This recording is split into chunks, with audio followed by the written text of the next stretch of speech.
E aí, Vestiba, vamos lá. Vamos começar aqui uma aulinha de bioquímica, ok? Já apareceram para vocês aí os carboidratos. Vocês vão perceber o seguinte, que o enfoque aqui na química, na bioquímica, né? Como ela faz parte da química orgânica, muitas vezes você acaba tendo que identificar as funções aqui, né? Saber se é um álcool, se é um aldeído, se é uma cetona. Então a gente não entra tão específico na bioquímica, que na química é mais uma identificação de funções orgânicas, ok? Então você vai trabalhar no geral a química orgânica aqui dentro, ok? Primeira classe desses compostos da bioquímica que você vê aí são os carboidratos, né? Que nós também chamamos de hidratos de carbono. Se você perceber, quem forma os hidratos de carbono são carbono, oxigênio e hidrogênio, ok? Eles são também chamados aí comumente de açúcares. E se você lembrar de açúcar, você vai pensar o quê? Reserva, né? Função energética, ok? Então a função energética aí é o papel dos carboidratos no organismo. Eles podem ser chamados de monossacarídeos, né? Quando tem só um deles, por exemplo, a glicose. A glicose é um monossacarídeo. Oligosacarídeo, quando tem a união de dois, tipo a sacarose. Ou os polissacarídeos, né? Tipo os açúcares maiores, o amido, por exemplo. O amido, né? Uma molécula gigantesca, é um polissacarídeo, beleza? Vamos dar uma olhadinha aqui agora como que eu vou classificar cada um deles. Ó, os mais importantes aí, tá? Dessa classificação de monossacarídeo, que eu tenho apenas uma molécula ali, ó.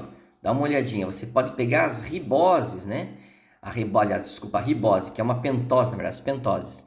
Show, o que é ribose? É material genético. E por que a ribose também é chamada de pentose? Porque a ribose, lá do RNA, tá aqui, ó, ela apresenta 5 átomos de carbono. Cada vértice aqui é um carbono, ok? Então, ó, e mais esse carbono aqui em cima. Então, 1, 2, 3, 4, né? 5 átomos de carbono. E no DNA tem a desoxirribose, né? Que também apresenta 5 átomos de carbono. Então, quer dizer, as duas são chamadas de pentose. Quando termina em ose é açúcar, tá? Vai ser aí um monossacarídeo. E aqui na química, essas são as que mais aparecem para vocês. Então, atenção especial. Sempre como falei, né? Aqui a ênfase é um pouquinho diferente do que na biologia. Então, na química, esse grupo aqui embaixo, ó, que são as hexoses, porque são 6 átomos de carbono, essas são as principais, ó. A glicose, dá uma olhadinha na forma de anel, na forma cíclica fechada, se a gente tem um foco aqui, a glicose, né? Tem a frutose também, ó. Frutose está aqui. E ainda tem aqui a galactose. Todas elas têm a mesma fórmula molecular. Todas elas são isômeros, ok? Porque apresentam a mesma fórmula molecular. E são monossacarídeos porque eu tenho apenas uma molécula, então ele seria monossacarídeo.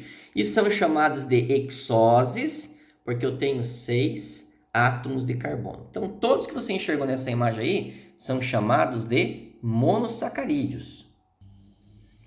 Na química, eles gostam de cobrar isso aqui de vocês também, então é importante essa imagem, ó, dos disacarídeos, que daí seria a união, né? Que você tinha, por exemplo, ali, glicose mais frutose. Então, vou pegar um monossacarídeo que está aqui, ó, à tua esquerda, e mais um monossacarídeo ali. Então, quer dizer, eu peguei a glicose mais a frutose. A união das duas nós chamamos de sacarose. Sacarose é o açúcar comum. Esse açúcar comum. Aqui tem a famosa lactose. Ó, tá vendo? O que é a lactose, Xan? É a glicose, que tem aqui, ó, na forma cíclica, mais o que? A galactose. Então, essa aí é a tal da lactose, que é o açúcar do leite, né? E ainda tem a maltose, ó, que é a união de duas glicoses. Por isso que aqui eu tenho um disacarídeo, aqui também, aqui também. O que é o disacarídeo, Xan? É a união de 2 monossacarídeos. Então, sacarose, lactose e maltose. A que mais aparece para você desses monossacarídeos aí e tal é a glicose. É a mais famosa. Na prova de química, digamos que ela é mais cobrada, ok? Aqui à esquerda, ó, você tem a estrutura dela aberta e aqui na forma cíclica. Isso aqui fica em equilíbrio, ele vai e volta, vai e volta. Agora, o que é importante você saber aqui? O Vestiba, dá uma olhadinha aqui, ó. C dupla O ligado a hidrogênio. Então, ali eu tenho a função o quê? Aldeído. E aqui ao lado, ó, tem OH, OH, OH, tudo ligado a carbono saturado. Ou seja, São várias funções álcoois que você tem ali, são vários álcoois. Então, no caso, quando eu tenho vários álcoois ali, eu tenho um poliálcool. Por isso que a função aqui é aldeído mais poliálcool. O que é importante saber? Olha quantas ligações de hidrogênio que ela pode formar com a molécula da água, por exemplo. Por isso que a glicose é extremamente solúvel em água. É isso que eles gostam de cobrar na prova de química. Por quê, Chan? Porque ela faz ligações de hidrogênio com a água. E veja que quando ela fica na forma cíclica, né, no ciclo na cadeia fechada, ela apresenta duas configurações, a alfa e a beta. Chan, qual que é a diferença? Quando eu tenho os dois OHs aqui, ó, vizinhos do mesmo lado, ó, tem o oxigênio e o carbono, ó, esses dois OHs, ou os dois para cima ou os dois para baixo, eu tenho a configuração alfa. Quando eles ficam meio que enviesados, um para baixo e um para cima, eu tenho a configuração beta. Chan, e esse D aqui? Isso aqui é só para dizer que é o isômero de estrógeno, porque tem o levógeno de estrógeno, né? Esse D era só para classificar o de estrógeno. Mas o importante para você aqui na imagem, né? É só lembrar que tem a configuração alfa e a beta. E, aliás, importante entre aspas, né? Porque até para nós aqui na química isso não é tão cobrado assim. O mais importante é você saber que ela é um aldeído mais um poliálcool. Se você pegar a frutose, apesar de ser isômero da glicose, ela tem outra função, ela não tem aldeído. Aqui ela vai ter uma cetona, vai ter um C-O entre carbonos. Então, a frutose tem a função cetona, enquanto a glicose tem a função aldeído, mas ambas são poliálcoois. Ambas estão cheias de grupos OH. Ó, o que o prof falou antes. Essa aqui é a frutose. Ela também fica na forma cíclica, né? Mas para você identificar, ó, aqui é um carbono, ó. Então, C-O entre carbonos é uma cetona. Tem grupo álcool, ou seja, né? É um poliálcool junto com uma função cetona. Por isso que às vezes chamam isso de cetoses. As cetoses é porque tem cetona aí na biologia, né? E as aldoses da biologia é porque tem o grupo aldeído. Então é bem tranquilo. E aí, meus queridos, olha só. Próxima classe de compostos aí são os lipídios, que nós também chamamos de glicerídeos. Coisas importantes para você saber, né? Como isso aí é óleo, gordura, eles têm essa função energética, principalmente. Mas como eu falei na química aqui, a gente não vai tanto para esse lado. O que é importante você saber dos lipídios? Como os lipídios têm uma longa cadeia carbônica, lembra que na biologia eles falam que vem de um ácido graxo? Ácido graxo quer dizer ácido gordo, ácido de cadeia longa. Como a cadeia carbônica é muito longa, eles são insolúveis em água. Não esqueça, eles não vão dissolver em água, tanto o óleo quanto a gordura. Eles são apolares, então se fala alguma coisa em termos de polaridade, não esqueça que os lipídios são apolares, tá? Isso é importantíssimo você lembrar. Dá uma olhadinha aqui embaixo, ó. Essa é a estrutura de um lipídio. Ó, tem 3 cadeias carbônicas aqui, ele é um triéster, né? Isso eles gostam de cobrar de vocês, ó. Só que C-O e carbono, ó, que se enxerga aqui embaixo, isto aqui é um éster, ó. Isto aqui também é um éster e isto aqui também é um éster, ó. Por isso que aqui eu tenho um triéster. Na biologia, eles falam que vem de um ácido graxo, né? Mais o glicerol. O glicerol é o álcool, por isso que é um ácido mais um álcool. Chama, mas como que surge? Como que aparece isso aí? Vamos ver a próxima imagem aqui, ó. Ó, aqui em cima está escrito, ó, região derivada do glicerol. Por que, Chan? Porque se você fizer um recorte aqui, ó, só nessa parte aqui, ó, quebra bem aqui. E colocar hidrogênios aqui, H aqui, você vai ter um álcool, né? COH, COH. Vai ter um triálcool. E esse triálcool seria a glicerina, né? Ou o glicerol, que é o propan 1, 2, 3 triol. Então, assim, ó, para quem às vezes não entendeu ali, ó, apague esse pedaço aqui, apague. Deixe só essa parte em azul, ó. Essa parte em azul, se você ligar hidrogênio aqui, aqui e aqui, você vai ver o triálcool. Então, ali eu vou ter o glicerol, ok? E aí, nesse glicerol, quem que chega para reagir aqui, ó? Esse pedaço é de um ácido carboxílico, ó. Então, o ácido vem aqui e elimina a água. É como se você fizesse uma esterificação. Vai ter o grupo OH desse ácido aqui e o grupo OH aqui do álcool. Aí elimina a água, sai H2O para lá e vai formar essa estrutura aqui. Aí chega outro ácido, esse aqui é um outro ácido, que vai reagir com essa parte aqui do álcool, ó, com esse OH. Vai eliminar água e vai formar esse éster. Aí chega um outro ácido de cadeia longa, ó, vai reagir aqui, vai eliminar água. E aí formou lipídio. Uma coisa que eles gostam de cobrar aqui na química de vocês é quanto ao estado físico, para saber se ele vai ser líquido, né? Será um óleo, ou se vai ser sólido, que daí vai ser uma gordura. Então a gordura é sólida e o óleo é líquido. Chan, quem que determina isso aí? A cadeia aqui, derivada do ácido carboxílico, derivado do ácido graxo. Por exemplo, quando você tem dupla, tá vendo que tem uma dupla aqui? A dupla, ela causa uma distorção. A cadeia não fica retinha assim, ela pega e fica mais enviesada. Se você coloca uma dupla aqui, ó, tá vendo? Ó, teve uma distorção. Se eu coloco outra dupla aqui, vai ter outra distorção. Elas vão se afastando. Quanto mais afastadas ficarem, tendência ao estado líquido.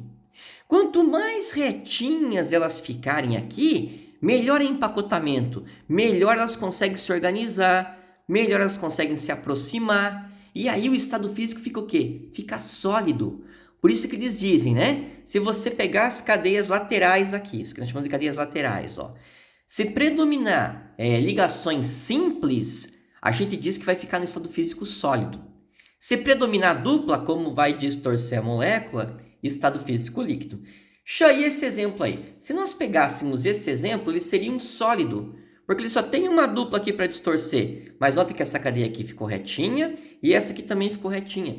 Então é mais fácil para agrupá-la, é mais fácil para condensá-la, ele fica mais grudado, fica sólido. Agora, se aqui eu tivesse a dupla e aqui eu colocasse mais uma dupla, essas duas cadeias vão ficar mais distantes. Aí a tendência seria o estado físico líquido. Então eu tenho uma insaturada, uma cadeia insaturada e duas saturadas. Por isso que vai ser sólido. Predomínio de cadeias saturadas. Se predominassem cadeias insaturadas com dupla ali, aí seria líquido, aí seria um óleo, beleza? Então esse é o famoso lipídio, tá? Não esqueça, lipídio, como tem uma longa cadeia carbônica, eles são insolúveis em água e chamam de triéster, ó, porque aqui é um éster, ó, C dupla OC, C dupla OC e C dupla OAC. Ali eu tenho um triéster, beleza? Vamos para a próxima aí. Meus queridos, mais um grupo de compostos, chamadas proteínas. Essas são bem famosas, né? E a mesma coisa, tem coisa que eles cobram mais na biologia, que na química a gente não fala tanto, né? Por exemplo, ali, né, função estrutural, enzimática, hormonal, imunológica. A química não entra nesses detalhes, mas é importante se lembrar, principalmente função estrutural, né? Se você pensar na tua pele, né, as tuas unhas ali, a queratina, a pele tem o colágeno, o cabelo também tem as fibras, a queratina. Então isso é importante você lembrar, tá? De diferente aqui, aparece às vezes alguns átomos, tipo, por exemplo, o nitrogênio. O nitrogênio vai aparecer porque ela vai ter o grupo amino, tá? E o enxofre também. E é claro, lembrar principalmente dos aminoácidos. Porque a união de aminoácido mais aminoácido mais aminoácido, através de ligações peptídicas, nós chamamos de proteínas. Então é a sequência de aminoácidos. Vamos dar uma olhada mais em detalhes aqui, ó. Ó, essa estrutura aqui embaixo que vai formar as proteínas, ó, que é o famoso aminoácido. Então tem coisa que eu já falei ali antes, ó, mas só para você saber e fixar bem, porque essa parte aqui é importante, ó. Você enxerga aqui um grupo amina, carbono ligado ao NH2, tá vendo? Aqui você tem a carboxila, que é a parte do ácido, por isso aminoácido, ó. C dupla O, OH, né? Isso aqui pode sair na forma de H+. Aqui em cima tem o hidrogênio, que eu quero que você perceba aqui. Todos os aminoácidos são formados por esse grupo aqui, amina, hidrogênio e a carboxila. O que vai mudar de um aminoácido para o outro é o que eles chamam de radical ou cadeia lateral. É essa parte que vai dar um nome aos diferentes aminoácidos. Mudando isso aqui, você vai ter um novo aminoácido. E atenção, esse carbono que faz a união desses grupos aqui, mais o hidrogênio e mais a cadeia lateral, ele tem um nome e é importantíssimo você saber. É o carbono alfa. Por isso que eles chamam isso aí de alfa-aminoácido. Está ligado lá no carbono alfa. O carbono alfa é o carbono que tem ligado nele o grupo ácido, o grupo amino, o hidrogênio e a cadeia lateral.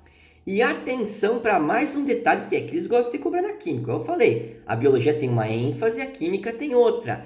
Aqui, ó, atenção, regra geral, esse carbono é quiral. Lembra que ele tem que ter os 4 ligantes diferentes para ser um carbono quiral assimétrico? Então, ó, 1, 2, 3, já são 3 diferentes. Se esse R aqui não for um hidrogênio, aí ele vai ser o quê? Um carbono quiral. Então, geralmente, se o R não for hidrogênio, aqui eu tenho um carbono quiral. Se o R aqui for um hidrogênio, aí não vai ser um carbono quiral. Por isso que eu falei regra geral. Tem casos que não é, mas na maioria dos casos, o carbono alfa é quiral, porque ele vai apresentar os 4 ligantes diferentes. Atenção para esses detalhes, beleza? 4 ligantes diferentes, eu tenho tal do carbono quiral ou assimétrico. Então, ali eu tenho a estrutura básica de um aminoácido. Outra coisa que é importante lembrar, que na química eles gostam de cobrar de vocês. Isto aqui é um ácido. Agora, o nitrogênio, galera, tem um par de elétrons que não aparece aqui em cima para você, mas tem um par de elétrons sobrando. Quer dizer, se tem um par de elétrons sobrando, isso aqui tem características básicas. Por isso que eles dizem que aminoácido tem caráter anfótero ou anfotérico. Tem uma parte ácida e uma parte básica ao mesmo tempo. Tanto é que às vezes o H+ sai daqui e vem grudar aqui nesse par de elétrons. Por isso que às vezes aparece para você NH3+ aqui. É porque esse H+ saiu daqui, ó, e migrou para lá, para grudar naquele par de elétrons. Beleza? Então aí a estrutura do tal do aminoácido. E olha só, Vestiba, aí para o aminoácido formar as proteínas, eles começam a fazer ligações. Então dá uma olhadinha aqui para você entender como que ocorre essa ligação, tá? Ó, se você pegar isto aqui, ó, só essa primeira parte aqui, ó, ela é um aminoácido. Tá vendo? Ali eu tenho o tal do aminoácido. Aqui eu tenho um outro aminoácido. Chan, como que ocorre essa ligação? Se você pegar isto aqui, ó, tem um grupo H, que é a parte do ácido, tá vendo? E aqui tem um hidrogênio, que é o grupo amino do outro aminoácido. Então, quer dizer, eles acabam se juntando aqui, ó. Quando eles se juntam aqui, elimina-se água. E aqui eu tenho a famosa ligação peptídica. Por isso que esse carbono que você enxerga aqui, ó, ele vai ligar nesse N. Dá uma olhadinha aqui embaixo, ó. Carbono ligou no nitrogênio. E aí eu começo a formar as proteínas, que seria uma sequência de diversos aminoácidos, né? Vários, milhares de aminoácidos. Aí eu tenho uma macromolécula, por isso que eles chamam as proteínas de polímeros naturais. E aqui foi eliminado água, ó. E atenção para esse detalhe.